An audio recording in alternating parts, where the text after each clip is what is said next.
What up, everybody? We're back here with another episode. 2 in a day. Yeah, that's just the way we roll over here at the Underground 4 podcast. This is the way we roll. We're back. We're on Zoom, obviously, again, so you know something big's happening. Whenever I'm on Zoom, you know something's big happening. Something big happening today, man. That one something is the fact that we're getting Matt, the Steamroller Frevola. That is the sickest nickname possibly in the UFC. Just got to put that out there. Can't wait to ask him about that. I'm getting him on the pod today. Fights out in New York. Fights out of Ray Longo and Matt Serra's camp. Pretty sick camp. Gets trained with Aljo. Who else? Aloe, Quinta, Marab. List goes on, man. Sick camp. Really excited for this one. And John Vellante, Chris Weidman. How did I forget those beasts? But yeah, I'm really excited for this one. This one's gonna be a good one.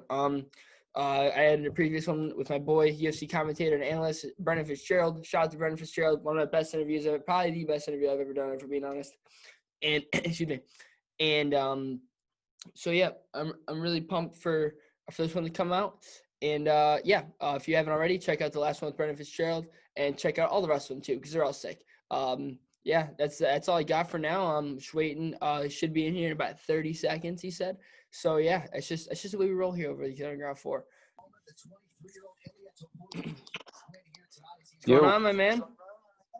What's up? What's going on, man? How's it going? You see me good? Yeah. It's all good. I couldn't hear you for a second, but we're all good. All right, cool. What's going on, Matt? I just want to let you know I really appreciate you coming on the show. It means a lot to me. Yeah, of course, man. Excuse me. So, how have you been doing? How's training down in Florida been? Or no, you actually switched camps and you're now in New York with Ray Longo, and that's right. Yeah, I go back and forth between New York and Tampa. So right now I'm in Tampa, and training's going good. I'm 7 weeks out now, so I'm starting to turn it up, starting to crack down on the diet, and yeah, it's going good. Mm-hmm. Yeah, are you fighting on UFC 257 on the Conor Poirier card, right? Yeah. January 23rd. Mm-hmm. Yeah. And now is that fight going to be in Fight Island, or is that going to be in the Apex? They haven't officially told us yet, but everyone's saying that it's going to be Fight Island, and they asked for our passports, so it's looking like it's going to be Fight Island, which I'm really excited about. Yeah, it's awesome. Is this going to be like, so if that fight does happen to be in Fight Island, is that going to be your first trip down there? Yeah. Never been to Abu Dhabi, never been to Fight Island. I mean, I'm really excited about it. I love traveling, so this is gonna be cool. Mm-hmm. Yeah, and then at UFC 257, you're fighting Adam and Azaitar, right? Yeah. Mm-hmm. Yeah.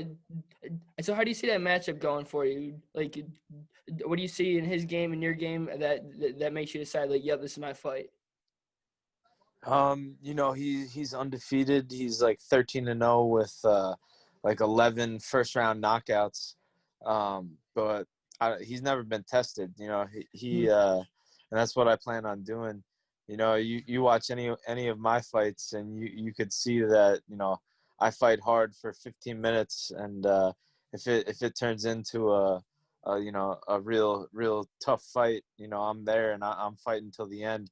I'm battle tested, and I don't think this guy's battle tested, and that's what I plan to do. I want to test him in those later rounds, and finish him. Mm-hmm. I see it too. I like to hear, man. It's always something about the finishes, man. It just brings a lot of fun. I mean, like I'm not sure if I remember hearing Dana say something about how he was hoping to have some fans at least for that card. So hopefully you guys can have fans. Because you haven't fought with no fans yet, correct? No, I haven't fought without fans. When I fought for Contender Series, that first season of Contender Series, there's like a small like audience, but But yeah, hopefully there is fans. You know, I was hearing Dana White saying that he wanted to make it into like International Fight Week. Yeah, that's what I heard. Oh, that would be so cool. Yeah. Well, yeah, because on January 16th there's the Max Holloway Calvin Kattar fight, and then Dana White said he wanted to do a Wednesday card, and then just tops it all off with Conor Emporia as the main event. Yeah, it would be awesome. Mm, yeah, and so your fight coming up, that's in the lightweight division, correct? Yeah. Yeah, and so what does it mean to you at a fight? What does it mean to you at a fight on that card in the same division as Conor and Poirier? How do you see that fight going down? I mean, I think it's gonna be real interesting. You know, their first fight they fought at 145, and I don't think you know, I think Dustin is definitely better at 155, and you know, Dustin's stayed active. I think he's a way different fighter now than he was back then. But McGregor, you know, he's always looking good. You know, he just finished Cowboy. He looked phenomenal. I think it's gonna be a lot closer than the first one, but we'll see, man. I think McGregor is gonna get it done though. Mm-hmm. Yeah, yeah. And so, what's your take on on excuse me, on the top of lightweight division? You know, there's rumors how Khabib's gonna, he's either retiring or he's not. If Khabib is to retire, who do you think should be next for the belt? Um. Well, I think you know, it's gotta be either, you know, McGregor or Poirier or you know, Justin Gaethje. You gotta throw him in there. You know, you got Michael Chandler too. You know, and then Ferguson. It's got to be one of those guys. Yeah, well, because it's not this week; it's next week. But the Ferguson Vera fight next week. I feel like that's a big title. That's gonna be. I'm actually I'm more excited for that fight than I am for the main event. That's a Oh yeah, that's a huge one. That's a huge That's a phenomenal fight. It's fight. phenomenal matchmaking, man. Yeah. Especially because Tony Ferguson's coming off his first loss, and not many people expected him to lose that fight. I expected Ferguson to mop the floor with him, but and now Ferguson's coming off his first loss in 12 fights or something like that, and so now he's got to face a dude who's up and coming like Aloe. It should be interesting to see how Aloe handles the pressure and how Ferguson will handle come back from a loss like that. Yeah, and they're both such good at jiu-jitsu. It's going to be interesting to see the grappling between those two. You know, I love watching Oliveira uses jiu-jitsu, and his striking is looking great too. But it's definitely an interesting matchup. Mm-hmm. Yeah, and so dating back to what you said earlier about fighting on a Contender series, like so how did fighting on a Contender series, like, how can I put that? How did fighting on a Contender series feel? Did it feel more like a job interview, or just like, all right, it's just another fight? I'm just gonna go at it, do what I do best. No, you know, it was a fight. It was a fight in the end of the day. You know, there was another guy standing across from me, trying to knock me out, and I was in there, you know, prepared and going there trying to knock him out. So, you know, when it was you know, I look back at it and you think, you know, there was a lot of pressure on it with Dana White, you know, cage side, and I wasn't in the UFC. You know, I was trying to get in the UFC, but in the end of the day, when that cage door closes, you know, it's me, my opponent, and the referee in there, and I'm focused on the task at hand. You know, I'm well prepared, and I'm ready to go in there and do what I do. Yeah, and so no, you obviously said how like as soon as the cage door closes, like it's just straight business, in there, and so when you step in the octagon, are you like, is there things running through your head like all right, I have to do this, and this to be the guy, or like at that point you're in there, you're just like, all right, let's just go, like. I'm always prepared. I always got a game plan. Um, once the fight starts, I'm reading my opponent, seeing how he takes the feints. Seeing where my openings are. I'm almost downloading what I see, and and then I'm going to work. I'm pulling the trigger. A lot of times you got to pull the trigger and throw your techniques and fight smart and be able to mix up your striking with your wrestling. It's mixed martial arts in there. A lot of these guys kind of get in there, think it's like a kickboxing fight, but you gotta mix it up with the wrestling, with the jiu-jitsu, and using the cage.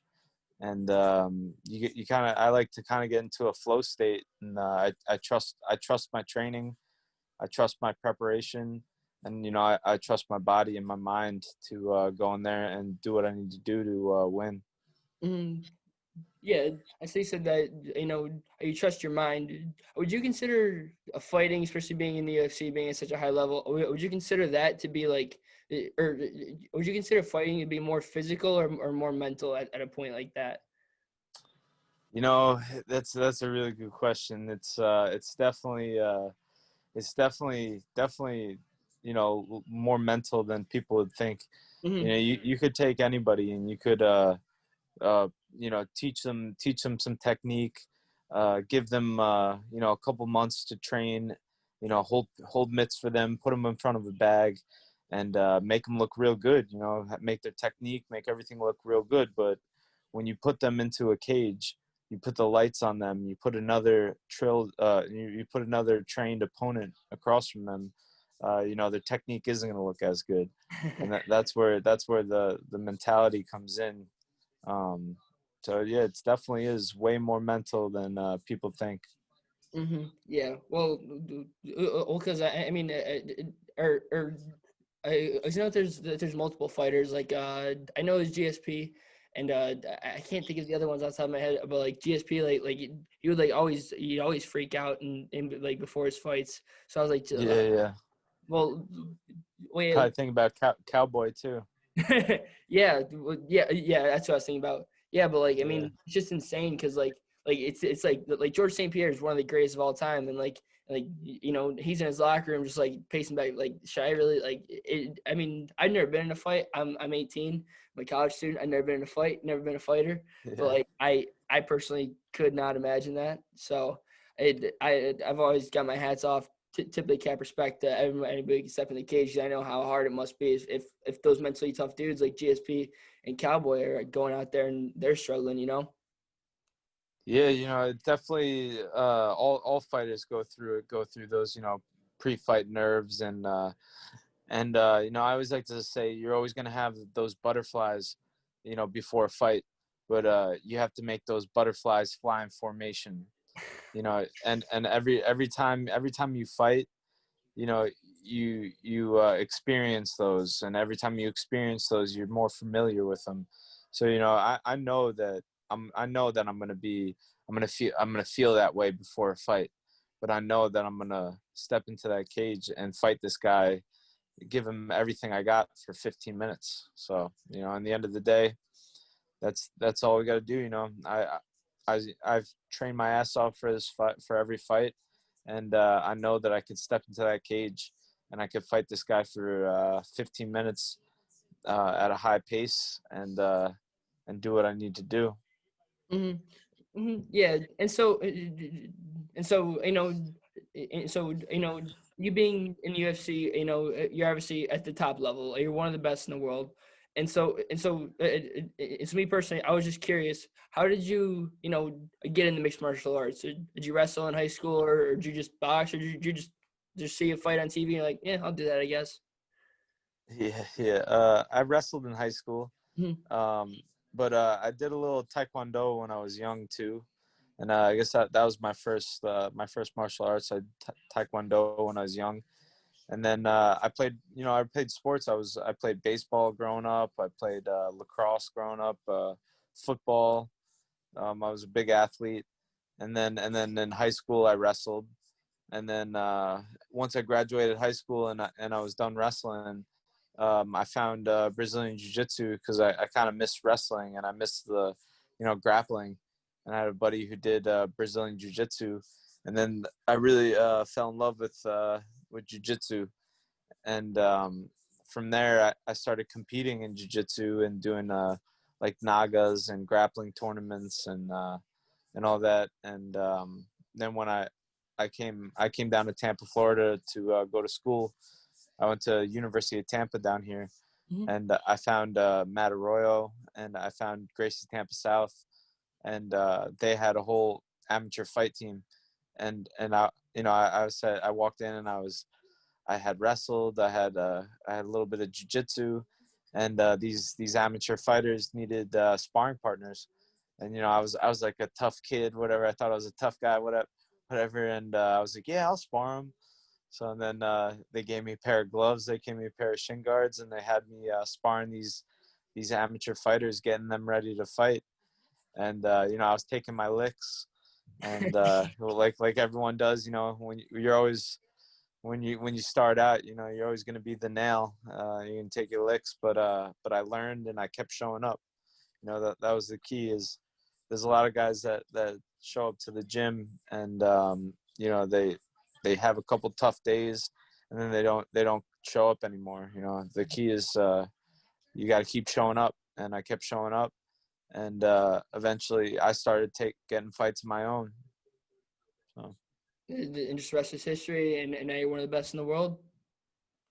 yeah, it's crazy, right? Exactly. Yeah, yeah. You were actually supposed to fight back in June, right? But it got canceled due to a positive test in the corner. Yeah. I had 3 cancellations on me in 2020. It Oh, was a oh, rough really? year. I know that. Jeez, I'm sorry to hear that. Yeah, man. Funny. Yeah, but like I say, it was tough. 2020 was tough, but it was tough on a lot of people as well. Mhm. And you know, I just had to keep training. I had to keep faith, and I got the biggest fight of my life coming up now. Now I get to fight on a Conor McGregor pay-per-view card in Fight Island against the undefeated opponent. So, in the end of the day, it all worked out, and I'm really happy about where I'm at now. Mhm. Well, yeah.